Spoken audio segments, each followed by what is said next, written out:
આજે happy faces Vadodara team માંથી હું પિયુષ ખરે છું અને આપણે બ્લડ ડોનેશન કેમ્પ નું આયોજન કરવામાં આવ્યું છે.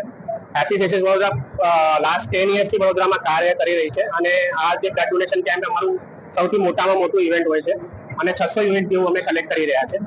અને બેસિકલી હેપી ફેસીસ વડોદરા વિવિધ સંસ્થાની જેમ અલગ અલગ કાર્ય કરતા રહે છે. અમારી સ્કૂલ્સ ચાલે છે, અમારી ક્લિનિક્સ છે, અમે ફૂડ ડિસ્ટ્રીબ્યુશનનું કામ કરીએ છીએ, ક્લોથ ડિસ્ટ્રીબ્યુશનનું કામ કરીએ છીએ અને આ બ્લડ ડોનેશન કેમ્પ છે ત્યાં અમારા બહુ બધા સહભાગીઓ છે.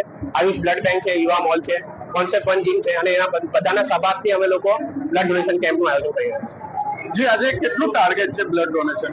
લાસ્ટ યર અમે 566 યુનિટ કર્યું હતું. આ વર્ષે અમે 600 ક્રોસ કરવાનું ટાર્ગેટ રાખી રહ્યા છે અને હોપફુલી તમે જોઈ રહ્યા છો કેટલી ભીડ છે અને લોકો અમને સાથ સહકાર આપી રહ્યા છે અને રેગ્યુલરલી બ્લડ ડોનેટ કરવાનું હું બધાને અપીલ કરું છું. અને જે અમારા ડોનર્સ છે એમને ખબર જ છે કે 15 ઓગસ્ટે happy faces Vadodara blood donation camp કરે છે એટલે અમને સારું સહકાર મળી રહ્યો છે. અમે 600 યુનિટ્સ માટે ટાર્ગેટ કરી રહ્યા છીએ. જી, તમારું નામ? મારું નામ છે પિયુષ ખરે.